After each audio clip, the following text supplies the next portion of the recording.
살아가는 동안 우리가 만나는 가장 큰 뜻밖의 기쁨은 인생이 살아갈수록 쉬워진다는 것이라고 책 살아가는 동안 나를 기다리는 것들은 말한다.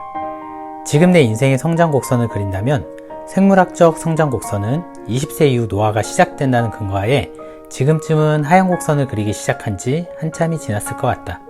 반면 100세 시대를 논한다면 여전히 상승 곡선을 그리며 정점을 향해 달려가고 있는 때가 아닐까도 싶다. 인생의 곡선에서 가장 최고점에 다다른 순간이라고 생각한 시기도 있었지만 지금은 내리막과 오르막을 반복하며 달리기를 하는 시기가 아닐까 싶기도 하다.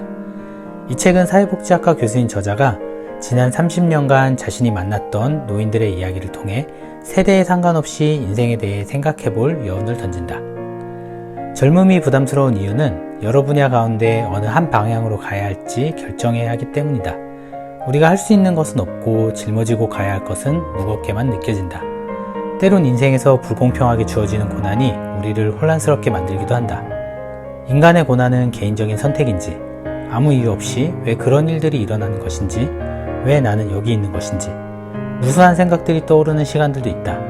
종교에 관심을 가진 적도 없고 영혼이니 믿음이니 하는 단어를 입에 올리지 않은 사람도 여전히 인간의 유한함과 약함에 대한 답을 찾으려 한다.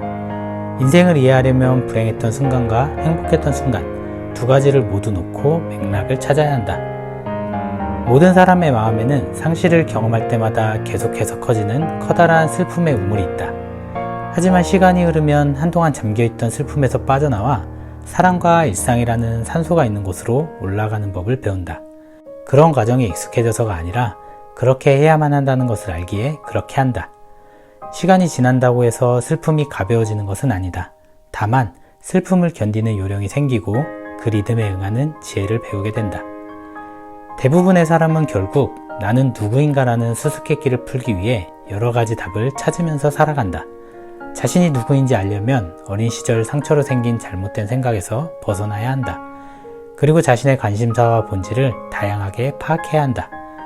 그러려면 현실적인 것을 쫓아 한 방향으로만 달려왔던 삶에서 벗어나야 한다. 지금은 확신에 찬 길도 뒤돌아보면 그 길을 찾기 위해 불확실한 시기를 견뎠을지 모른다. 과거를 돌아보면 답이 보일 수도 있다.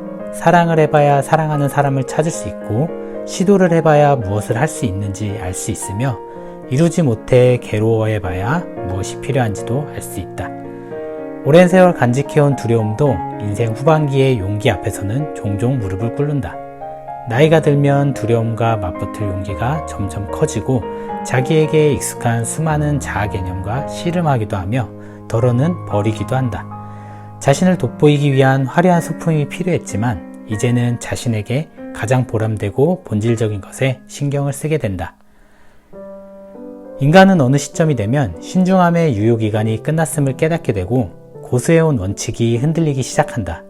사람들은 시간이 얼마 남지 않았다는 압박이 느껴지면 늘 해오던 방식 대신 모험을 꿈꾼다. 오늘 내일로 미루던 상태를 끝내고 마음이 시키는 일을 하며 살겠다고 선언한다. 그리고 어쩌면 이러한 선언이 인생의 후반기가 아닌 바로 지금, 그동안 남을 위해 일했다면 이제는 자신에게 매력적인 일을 해도 좋은 시기가 누구에게나 지금이라는 생각이 든다. 그리고 우리 자신만 과감해진다면 즉시 그 문은 열릴 것이다.